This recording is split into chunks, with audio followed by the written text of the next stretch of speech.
Merci madame, je vais essayer de répondre à vos préoccupations, par la même occasion éclairer aussi la population.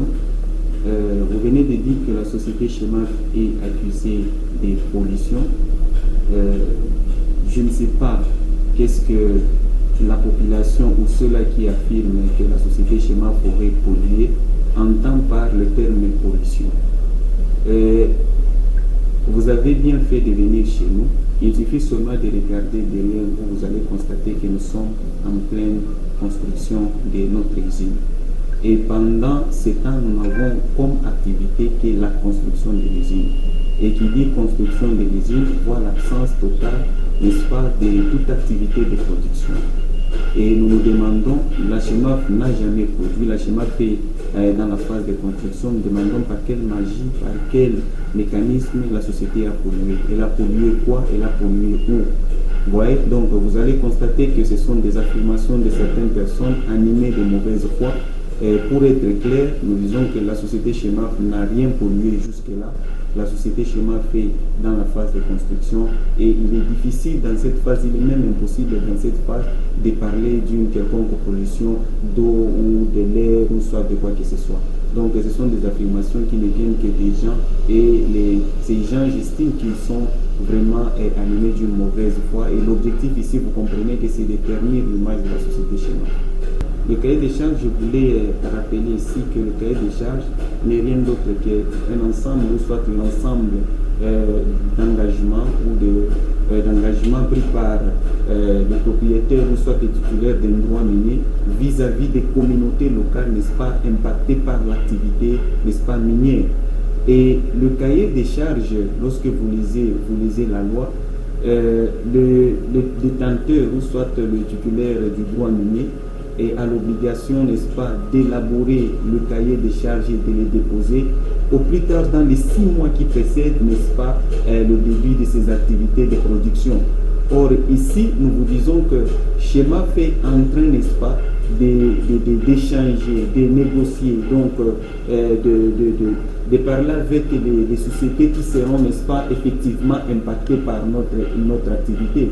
Et c'est pour vous dire qu'il n'y a jamais eu jusque-là un cahier de charges qui a été signé entre Chemaf et qui que ce soit.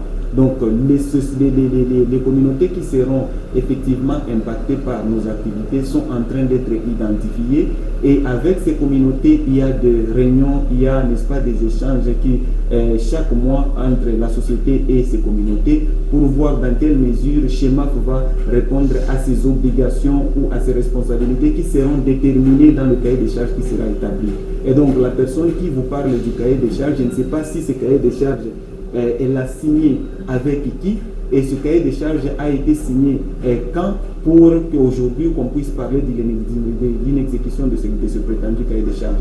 Et donc je vous dis que jusqu'aujourd'hui il n'y a jamais eu un cahier de charges qui a été signé entre Chemaf et une quelconque communauté. Par contre, nous sommes dans le pourparler, nous sommes dans les échanges, nous sommes en train d'identifier les communautés qui seront effectivement impactées par nos activités minières et c'est avec ces communautés que nous allons, n'est-ce pas, déterminer nos obligations par rapport aux activités. Et donc ces gens qui affirment l'existence d'un prétendu cahier de charges et l'inexécution de ces derniers, donc j'estime que ces gens sont poussés par une mauvaise foi et je ne sais même pas la personne qui affirme cela si elle a déjà eu la possibilité, n'est-ce pas, de parler ou soit de participer à une réunion dans laquelle on parle de ce cahier de charges. Et donc je vous dis aujourd'hui que le cahier de charges est en pleine élaboration, donc il y a des échanges entre les communautés concernées et la société Chemaf pour finalement élaborer ce cahier de charges qui sera déposé, n'est-ce pas, au gouvernement provincial pour approbation.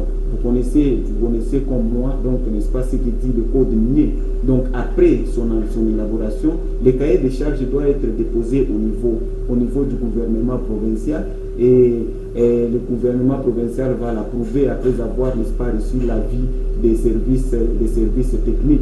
Et donc jusque-là, nous sommes en train de parler autour de ça, nous sommes en train d'échanger avec les communautés concernés, et surtout que la loi dit que le cahier des charges doit être déposé au plus tard dans les 6 mois qui précèdent, n'est-ce pas, la première production de l'entreprise. C'est pour vous amener à comprendre que les gens qui sont en train d'affirmer cela, je crois qu'ils sont poussés par, ils sont animés d'une mauvaise intention, et l'objectif ici est de nuire et de ternir l'image de la société. Donc vous allez comprendre, vous êtes venus, je venais de le dire, vous êtes venus, nous avons reçu, tout comme vos confrères ou soit d'autres personnes peuvent venir, nous allons les recevoir.